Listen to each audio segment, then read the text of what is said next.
Man, it's good to have you with us here this morning.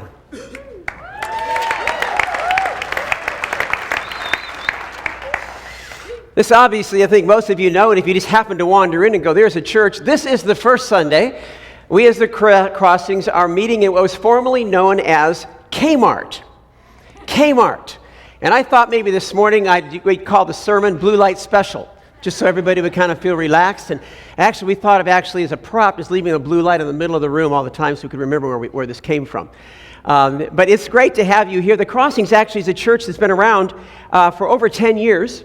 And we've been meeting in another rented facility, but it was a one-day-a-week facility, the Seventh-day Adventist Church in Windermere, which we were very grateful to be there, and we were very grateful to leave, both. It's kind of like having kids. You love when they're little, you love when they grow up, and you love when they're gone. So it's just, that's how it is. It's just the process of life. And we were very appreciative for being there. But many of you this morning actually are here because you were part of the Crossings during maybe an earlier time when we were at that location. And we want to say thanks to all those people, especially those that have been through this. Many of you don't know what's been going on over the last several years in order to get us to this point. Those of you who are on the inside who have blood, sweat, and tears to show for it and lost nights of sleep and some scars that will never be removed, that's cool. Because, you know, a football player loves to say, oh man, I remember the time that this. That's what we can say around here today. I remember the time that, and I always say, if you don't have stories to tell, you got a pretty boring life. So we've got stories to tell. Thank you so much for all of you that were a part of that. Others of you were, for various reasons, God has moved on. You were part of building what is here today, not so much the structure, but as part of the infrastructure of this church. And we are very grateful to you, and we're glad that you've chosen to be here as part of this celebration as we're moving on into the future. And there's still others of you that are here for the very first time. I'm not sure how you heard about it. Maybe you just wondered what in the world was going on here all this time in this former Kmart. And you saw that, and you drove by, and you saw signs, and we're so glad you're here. Maybe some of you have heard of it because of our Adrenaline Student Ministries, which is pretty well known in the community. Maybe some of you have heard because of the numerous community projects that we do throughout the city, and you've seen that, you've seen our name attached to them, and so you're just kind of here to check it out, and we're really glad that you're here. Now, some of you may be the flavor of the month kind of people that are just checking out the latest thing going. I hope you like the flavor, okay? Because this is something that we're excited about. Now, on the heels of shifting, of us knowing as a church that we were shifting from where we were and we were going to moving to something else, we've been doing a series where we've simply been celebrating what God has done in the past, what God is doing right now, and what God is going to be doing in the future. So last Sunday, we simply had as our final service at our other location, we celebrated what we called the Was. We celebrated the was of the wonderful things that God has done as we just went through a thing that was, it was very emotional for those of us who were there. We heard stories of life change, which is really what we're all about. By the way, we're really new at this. Is there any way I can get some lights here? Because I'm here, and I'm blocking my lights back here. I'm blocking the lights back here, and I have a hard time seeing. I see you out there, though. I'm glad you're here, okay? And this is our first service. Can I just say, and you've already come to realize this, everything is, we intentionally didn't call this a grand opening because it's going to keep getting grander and grander, okay? As things keep coming together, we're still learning where all the electricity is and where all the lights are and, and how all these things work. And I got one of these. Gosh, this reminds me of the old days. Look at this. Man, I got rabbit ears. Wow, thank you. I remember back when my granny told me about these things. Yeah, I can see, though. Don't worry. It's going to be good. Glad you're here, okay? Anyway, we've been doing this series, and we just celebrated that, all the was of the things that God has been doing in and through the church and through our community in the past 10 years. And it was great. And about people that were lost that got found. And you'll hear this a lot if you're part of the Crossings, about lost people getting found. We heard the stories of lost people that got found. We heard the story of found people that got restored. And we heard what happens when lost people get found and found people get restored, that they give their lives to making their world better. And we just celebrated so much of that this last Sunday. And then this last Friday night, we had a dedication of this building. Many of you were here because we celebrated the is of what God is doing right now, as the dream that we have dreamed about for so long is actually coming true. Now, this morning we're going to conclude that series. We're going to be starting one next year. Next year, it's going to be I'm going to talk for a long time. My mom, always told me, don't go too long, Ronnie. That is actually true. My mom always used to tell me that. So, but Mom's in heaven. God bless you, Mom. Okay. But what we're going to do today is we're going to celebrate the what is to come as we look forward, and I want you to be a part of this as we look forward to the future that God has for us. And as I've thought about this over the weeks, I've continued to ask myself this question: why are we really doing this? Why are we really putting in all this effort? Why are we spending $750,000? Why are we going through all kinds of sleepless nights? What is it that we really want to happen here? We didn't need a building to be a church. We're already a church. We didn't need a building to do so many things that we were already doing because that wasn't necessary. So why did we do this? I've just been going through this, and as I'm going through this, I'm going, God, should we really have done this? But God just kept reminding me of something. Come to the conclusion. We've done all of this because we want more people, not just people, we want more people to experience the power, the grace, and the forgiveness of a living God who is crazy in love with them. I just meet too many people who don't know that. They just don't know that.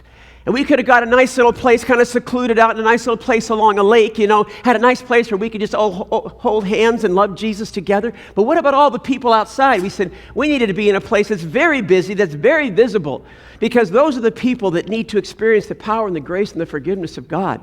So that's why we're doing what we're doing. So this morning, what I'm going to do is I'm going to look at a story that comes straight out of the Bible.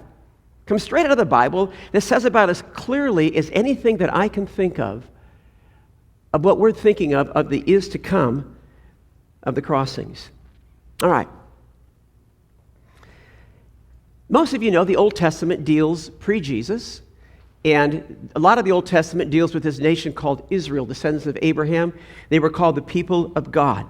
And after this people of God had gone through 400 years of enslavement in Egypt, after they'd gone through 40 years of wandering around in the desert trying to get their act together, after they'd finally been established as a nation in the land that God had promised them, they decided they wanted to have a king that was really just like all the other nations. They wanted to have a ruler. And so a man by the name of Saul was chosen to be their first king. He was a very powerful, very intimidating specimen of humanity who feared God and actually acted very wisely for a while. But over the years, his heart began to stray. He began to get very egocentric about his kingdom and his stuff, self-consumed. So God raised up another man who was going to take his place. This was a guy by the name of David, who first came on the scene as David the giant killer. If you don't know much about church, you've heard about David the giant killer, the guy that had this sling that when there was a battle going on and all the people of Israel, all the adults were afraid. He was a teenager at this time. He took down Goliath with a single stone from his sling. And by the way, it's not a slingshot. A lot of people think it's one of these. Twink! No. It's kind of a thing that sling, you put your arm in. It was kind of like that. You go, shoo, shoo, shoo. You let the one end go right at the right time. Pew, nail the guy right in the forehead. You delivered a huge defeat for that nation and a victory for Israel. Now Saul, who was the king, had been so impressed with this guy, so impressed with him, that he brought him into the palace, not only as a court musician, because he was a very talented musician, but he also brought him in to be one of his key military leaders. And it was in this context that David and Saul's oldest son, Jonathan, became absolutely inseparable best friends. Now David refused to take the throne from Saul by force. He was committed to just wait for God's timing, to let just the events unfold as they would for the throne to be vacated, which actually happened some years later in a battle that was against an invading army, actually the same army that Goliath was a part of, the Philistines. And in that battle, both Saul and his sons, including David's very best friend, Jonathan, were killed. Now, when the news of this gets around the palace, man, it's code red. It is code red, because in those Eastern dynasties, what would happen when one ruler was displaced, another ruler came on, everybody in that previous family was executed. So, man, they were scattering like roaches when you turn on a light. They were grabbing everything from the palace, and they were moving out absolutely as fast as they can. And in this context, we read this verse that comes out of the book of 2 Samuel, which is a book in the Old Testament. There's 1 Samuel, 2 Samuel. They kind of chronicle the life of David and some of the things about Israel. But here's what we read in 2 Samuel chapter 4 and verse 4. Now Jonathan, Saul's son, had a son crippled in his feet. He was 5 years old when the report of Saul and Jonathan came in Jezreel about them being dead, and his nurse took him up and fled. So they were fleeing for their lives. And it happened that in her hurry to flee, he fell and became lame. And his name was Mephibosheth. Some of you may have never heard that name before. I hope after this morning you'll never forget that name. His name was Mephibosheth. One of Saul's grandsons, who was the son of Jonathan, he's 5 years old at the time. In the flight from this city, he somehow gets dropped. And both his feet get crushed. Both his feet get turned. Both of his feet are broken. And they didn't have the medical treatment that's available to people today. And plus, they didn't have time to do all this. So the result is he becomes a cripple. He's unable to walk. But he gets away. At least he's alive. And those who were responsible for Saul's family, they finally get him set up far, far, far away from the palace in a dump of a place. If you read 2 Samuel 4, in a dump of a place called Lodabar, Bithlo of Israel. Okay? That's where they ends up. It ends up in Lodabar. It means no pasture land. It was a barren wasteland. It was really, really hard to grow anything. There was very little water. And so there Mephibosheth grows up to be an adult. He knows he's a loser of a guy. He knows he has absolutely no hope. He's a cripple on the lam. Not a good place to be, but at least he's alive. He's alive. And his greatest hope, it is his name be completely forgotten and nobody even knows about him. And for sure, David never hears about him. Because if he does, he knows it's really going to affect his life. Well, years pass. Life goes on. And David's kingdom is actually thriving. He expands the border of Israel to nearly 60,000 square miles. He's doing a fantastic job. His military is stronger than it's ever been. His economy is solid. Every nation is honoring the flag, this new flag of Israel. And David's family is very secure in the palace. It's a wonderful picture of prosperity and blessing. And you can read a lot about the life of David and how God blessed him. But then one day, as David is just kind of enjoying all the ways that God has blessed him, he's kind of looking out over the city. As he's looking at the palace that he's got, his mind drifts back to his earlier days. His mind drifts back to the time that he spent so much time with his absolute best friend, Jonathan. And he remembers a promise that he made to Jonathan back when they were both young and single. You know, you make all those kind of promises when you're young and single. Hey, we'll be friends forever, you know. That was kind of what he did. He made one of these, but one of the promises he made to his friend Jonathan is that he promised that if anything ever happened to him, he would take care of Jonathan's family. He would show kindness to them. Well, he tries to go on with life. He just can't get this out of his mind. He keeps thinking it. So he begins asking around. Anybody know if Jonathan's got any descendants around here? Anybody know? And this is the word that it says this actually the very first chapter of 2 Samuel chapter 9, verse 1. Here's what David starts doing. David said, Is there yet anyone left of the home of Saul that I may show him kindness for Jonathan's sake? Does anybody know? So the buzz starts going around the palace to see if they can find anyone.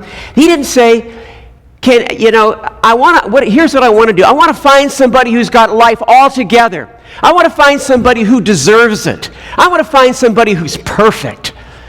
That's not what he says. He says, I just want to find somebody to show kindness. Doesn't even know who the person is. Has nothing to do with who the person is, except he's related to Jonathan. So they start looking around, and they find this guy by the name of Ziba, Z-I-B-A. And old Ziba used to be around during the time, and he knew a lot of this, and we read this in 2 Samuel chapter 9 and verse 3. So he says that he asked this question of David. David said, is there yet anyone left of the house of Saul to whom I may show the kindness of God? Now Ziba knows about Mephibosheth, and Ziba is in a real fix here, because if he lies to the king, it could mean his head. That is not good news. But if he told the truth, it would be Mephibosheth's head, he's figuring, because David is maybe just putting on a ruse here in order to root out anybody that's still related to Jonathan and Saul. But finally, he fesses up. We read this in the second part of verse 3. And Ziba said to the king, there is still a son of Jonathan, but hey man, he's a crip. Let him be. Let him die. Who cares? He's a nobody. He's not a threat to you. So, but just, it's interesting, he didn't say, yeah, he's got this son Jonathan. He throws in that he's a cripple. So he was known as Mephibosheth, the cripple. But David responds, where is he? Let's go get him. So David sends his entourage out to Lodabar. Got their chariots all dusty out in Lodabar.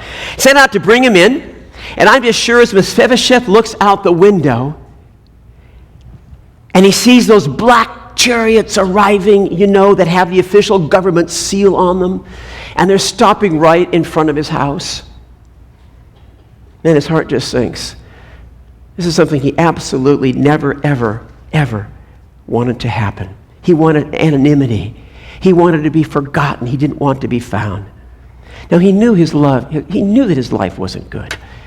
He knew that his life sucked. Man, he knew that he would never be an important person. He knew he could never climb any higher than what he was. He knew he would never matter anymore. He knew he was a defeated loser who would never experience the life that he really wanted to have. But at least he was alive. Well, when the doors open, his worst nightmares are realized. He's summoned to go to the palace. And as he climbs into the chariot, he looks back at the little bit of life that he had and knew that it was over. When he's brought into the king, the passage tells us that he falls on his face before David. And you can just imagine, he's just waiting for the inevitable, the feel of that cold steel blade that's going to come down on the back of his neck. It would be over in an instant. But then he hears the most incredible words. He probably can't even imagine he's hearing these. He hears these incredible words of David in verse 7 of 2 Samuel 9. David said to him, do not fear, for I will surely show kindness to you for the sake of your father Jonathan. I'll restore to you all the land of your grandfather Saul. And then he says this, and you shall eat at my table regularly.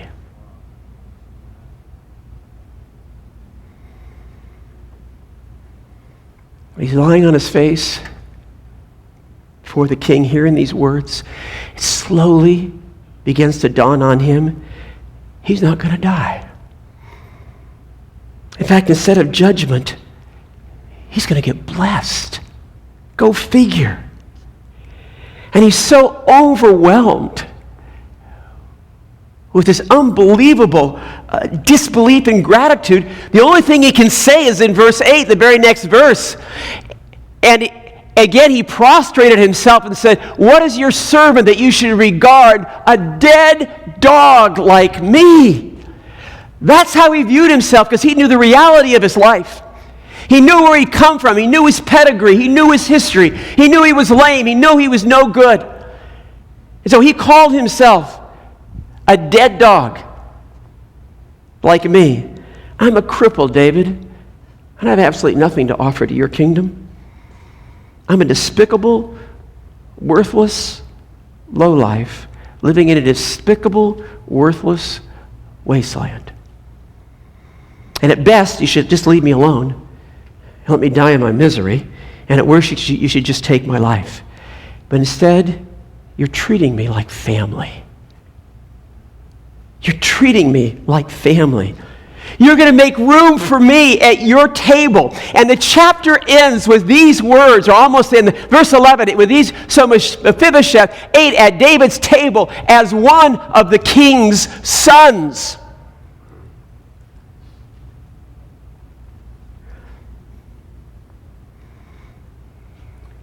You can just kind of picture one evening The dinner bell rings in the palace. David comes to the head of the table as the king, very stately, sits down. A few minutes later, Amnon, David's clever, witty, winsome, intelligent firstborn, takes his place right to the left of David at the table. And then Tamar, who is David's charming, beautiful, very gracious daughter, makes her entrance in a way that, you know how it goes. You make sure everybody notices that she's there. Okay? She's got to make her entrance into the room. Across the way, Solomon's coming down the hall. Brilliant, preoccupied with all his wisdom. He's probably writing a poem, you know? And he sits down. He sits down at the table. And then comes Absalom. I mean, there's not a zit on this guy from his toe to his top of his head. I mean, just beautiful guy, beautiful long flowing hair, dressed to the nines. Bloomingdale's guy. He sits down. Then comes Joab, who's the courageous warrior and the commander of David's army, who's been invited for dinner that evening. And they all sit there at the table and they wait. And they wait. Then they begin to hear the shuffling of feet, the clump, clumsy clump of crutches as Mephibosheth makes his way awkwardly down the hall, across the room, finds his place at the table, slips in and sits down. And I just can't help but think as he looks around, he's basking in the lap of luxury. He's numbered with the most important people in the entire king's family. And I'm sure that he just can't help but think, I can't believe that I'm sitting at the table with the likes of these kinds of people. I can't believe it, that I'm really here. I don't deserve this. I did nothing to deserve this, to get this honor. Yet here I am. And his eye scans across the table, and he starts looking at everybody from person to person. They come to rest on David. And he thinks, it's all because of him. It's not because of me. It's all because of him. It's his grace that made room for me at the table.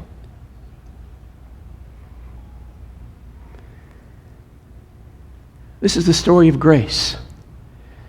This is the story of the Bible from beginning to end. This is the story of God. And this is the story of why the Crossings exists.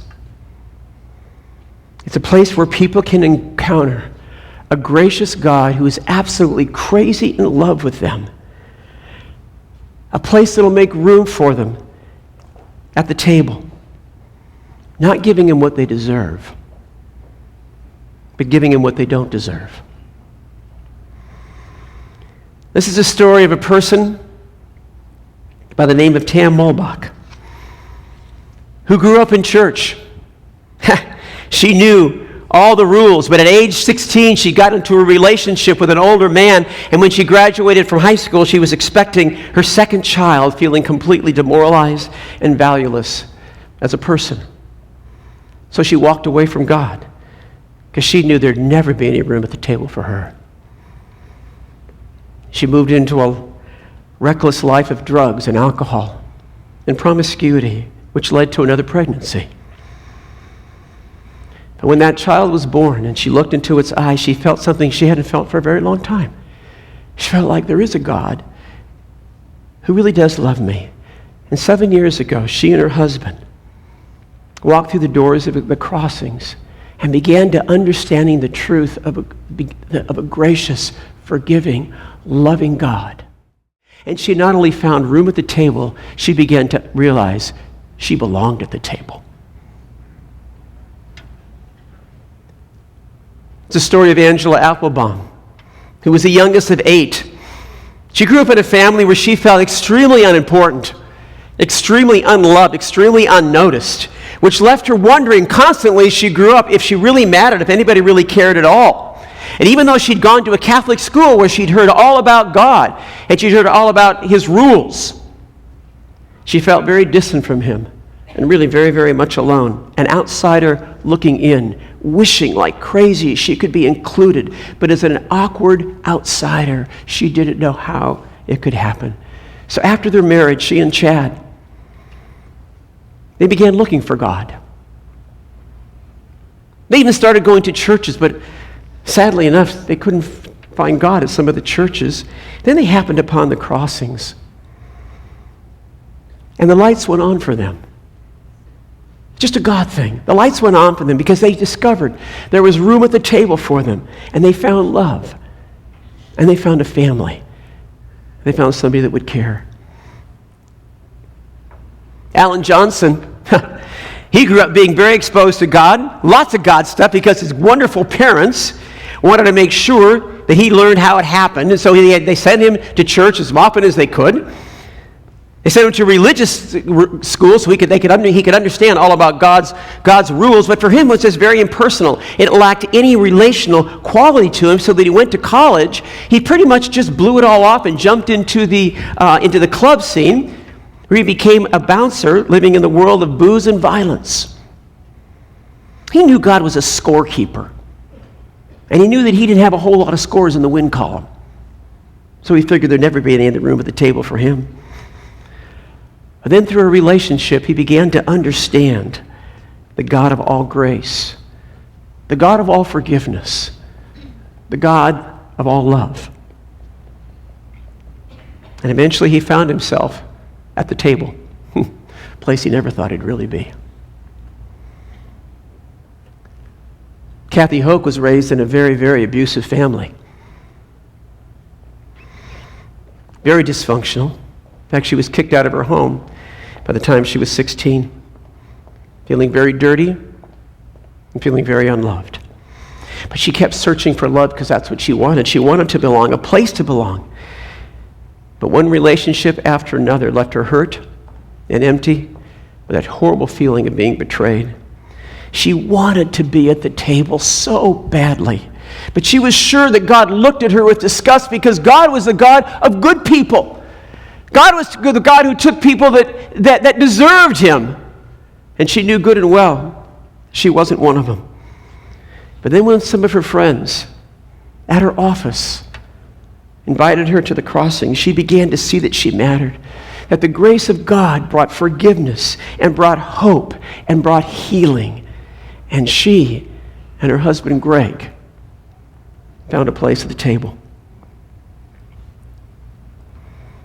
Growing up as a Buddhist, Michael Pang had a real animosity toward Christianity, the God of Christianity. And since neither Buddhism or Christianity made any sense to him, he just moved on to being an atheist. He wasn't even sure there was a table to be a part of. But when he got to college, the bottom started to fall out of his life. Found himself drunk about 80% of his day. And he began to know that he needed something.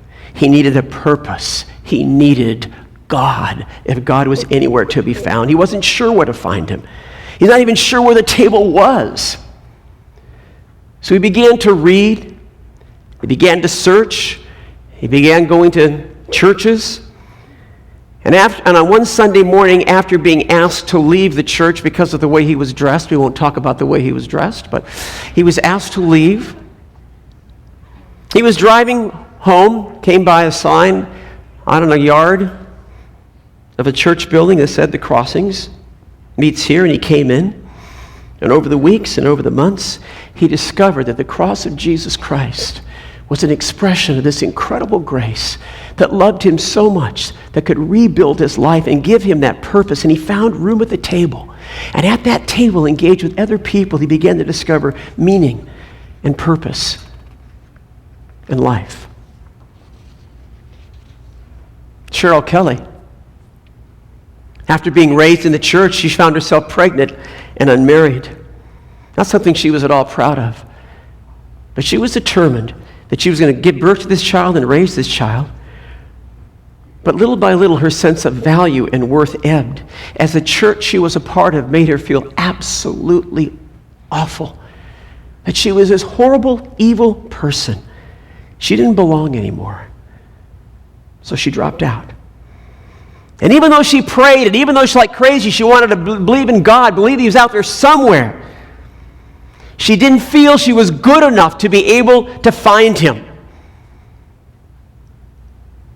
Then her niece started coming to adrenaline. Invited her to the crossings.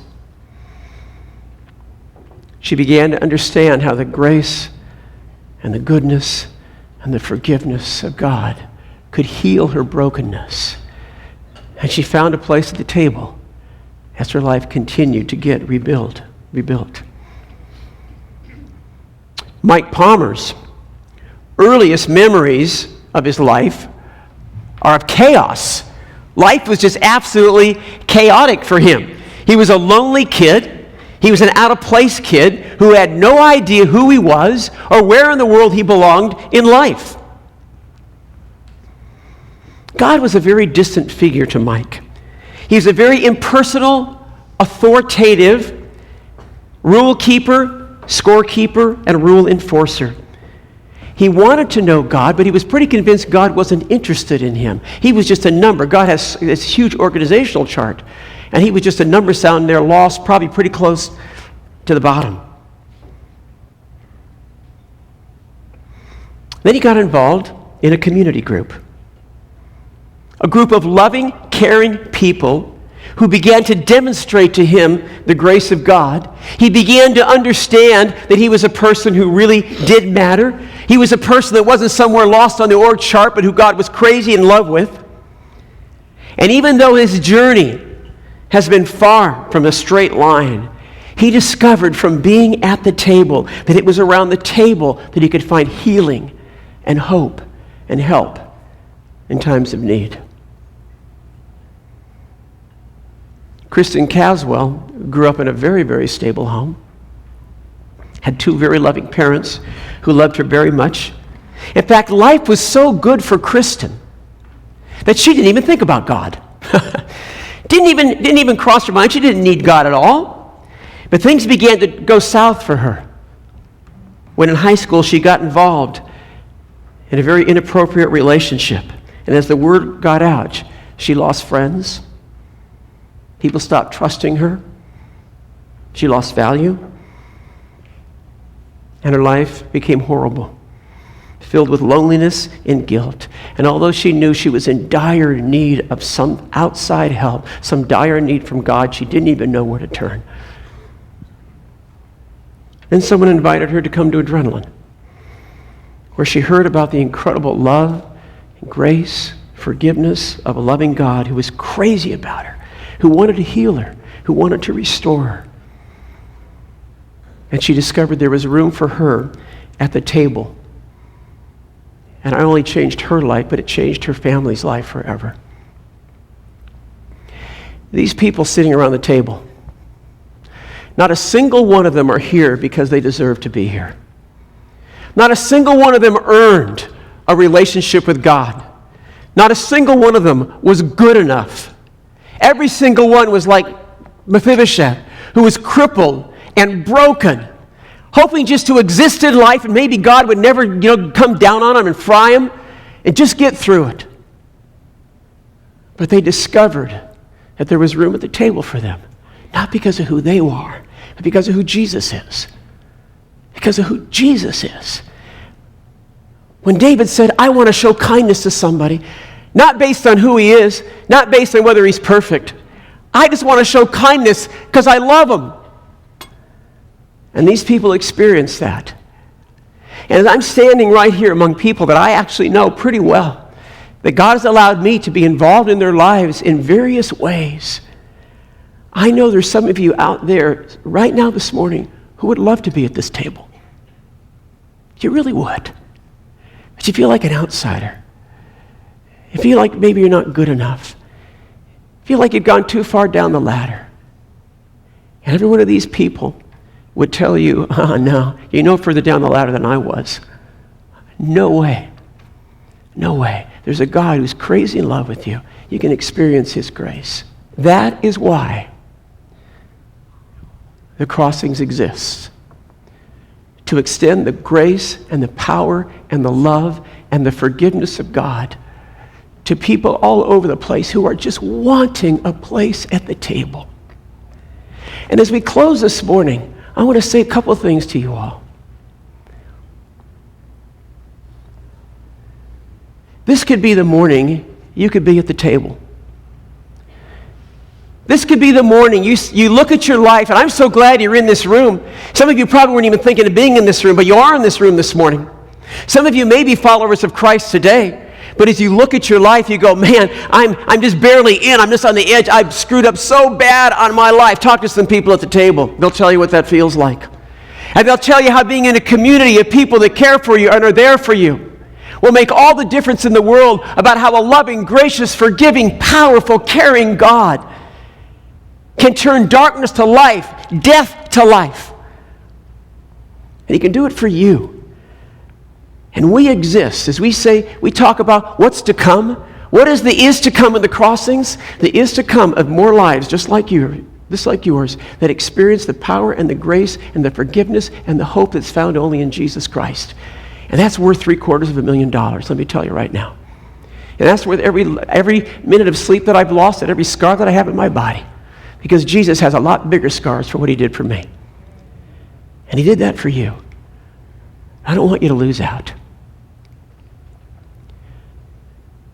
So I'm going to close this morning by praying what is the heart of the crossings for you to experience the grace and the power of Jesus Christ. And if you want to, while I'm praying, you simply say to God, God, wow, that's me. That's me. I have violated you. I am so far from you, but I want to get in. Pray with me. God, as you look down on this room, you see nothing but precious lives. But there are two categories as you look down on this room. You see precious lives who have never experienced your grace, never experienced your forgiveness, who want so badly to be at the table. And you see those that are precious people who have experienced your grace, who have found their place at the table.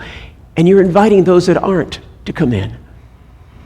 And God, I pray right now for every single person in this room, that if there's those that are still far from the table, that this morning would be the day that they would simply say to you, Jesus, thank you for loving me.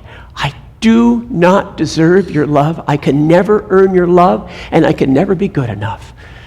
But thank you that you love me. Thank you that you died for me to forgive all my sin. And I want to ask you right now, Lord Jesus, to come into my life and to forgive me, because I want to find my place at the table. And God, I thank you for those that prayed that right now, that they will find their place at the table. I pray for others, Lord, they've been at the table and they kind of scooted back and they don't feel involved. God, would you connect them? Put them in a community of people that love you so that together they can grow and experience your incredible grace and your love. In Jesus' name, amen.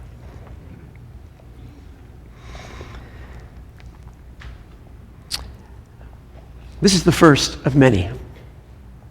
This is the first of many. You that came this morning are going to know what the is to come is of the crossings. So we're not going to change that, by the way. Somebody says, well, I don't like that. Well, then you're going to have to find someplace else, because that is what we do. The is to come is serving up the reality of God to your life, okay? And once you become a follower of Christ, it's so important that you get around the table with some other people, which is why community groups are so critical. This is why we have a table out there. For some of you say, I'm just kind of really disconnected. I kind of go to church, but I kind of get connected, okay? Just go out there and get some information and become a part of a community group. Some of you have students. You say, well, I wish somebody could help my students. We started this whole church talking about students. Eventually, we're going to be building a community center in the back part of this property, which we just don't have the funds right now. And if you want to give $1 million, we're good to go. And we will build it, and it will come, okay? All right? But it's going to take that, it's going to take some financing. We have some things we want to do outside on this area. We have 7,000 square feet of open space out there that we want to build out. We want to use it as an area for all kinds of environments, okay? So, like I said, this is not the grand opening. This is the opening. The grand is yet to come because God doesn't ever stay one place. God is moving grander and grander and grander and grander, okay? And what the neat thing is this building this place right behind us, I hate to say this to the landlord, if you're here, sir, I'm sorry, but we're praying it doesn't get leased, because it's vacant behind us, so we can pop through that wall on the other side, okay? So that's what we'd like to do. Because as long as there's a person within 20 miles of this building who has never experienced the power and grace of God, we're going to keep on moving. We're going to keep on expanding. We're going to keep on making that happen. Thank you again for so much of you that have been a part of this. Next Sunday, we're going to start a series. I don't know if some of you, probably many of you have been to college, but I know when I was in college, this is my best friend. It was called Cliff's Notes. And Cliff's Notes is just kind of boil everything down and tell you what you really needed to know. As I've talked with so many people, let me tell you what I've become convinced of. There's so many people that don't like the God that they don't even know. And I go, if they only knew him, they'd be crazy in love with him, just like he's crazy in love with them. Okay? And so we're going to do this series. It's in your bulletin. It's called Cliff's Notes on Christianity. Okay? That's all it's going to be. Cliff's Notes on Christianity. It's going to be a 4-week series starting next Sunday. And we are going to boil it down to, now let me tell you, some of you go, oh, I really want meat. You know,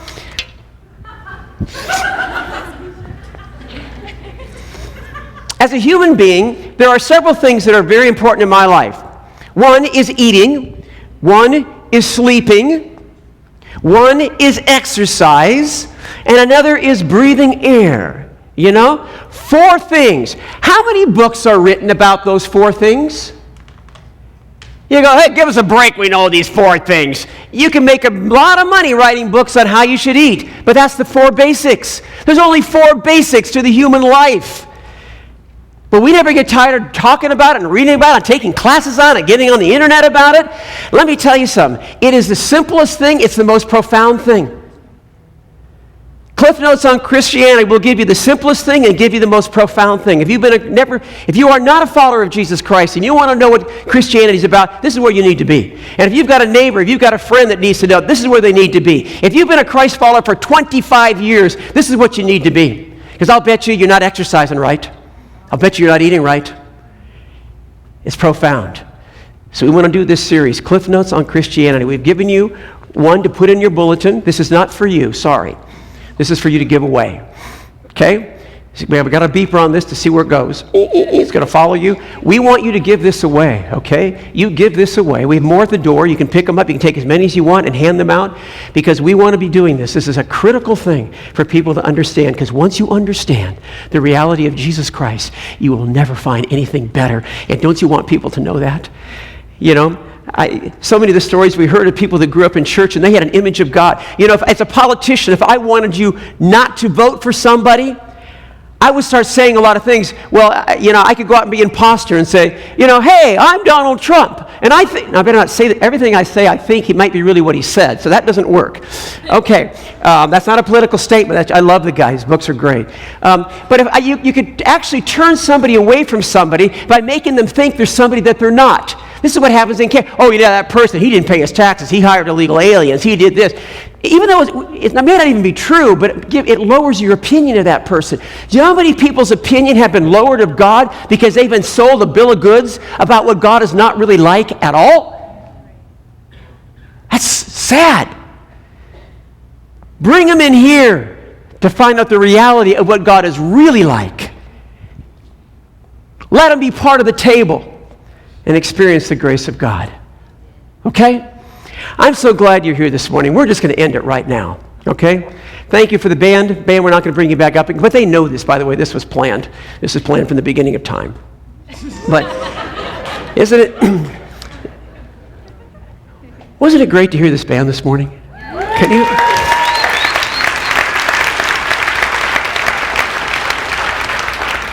And as good as they are, let me tell you, they're good. A lot of credit goes to the guys back there in that booth who did all this. that you see across here and made a sound in this building that I was standing back there. You never know how you're going to react when you stand there for the first time. And I was just so overcome. I said, I can't believe this sound is coming out of Kmart. You know? So cool. So cool. You'll see in your bulletin, read your bulletin, right in the middle of that third page, it says, come win with us. That's what we invite you to do. Come win with us. Come be a part of the ongoing thing of the grace of God that's going to expand all over this community. Have a great day. See you next Sunday.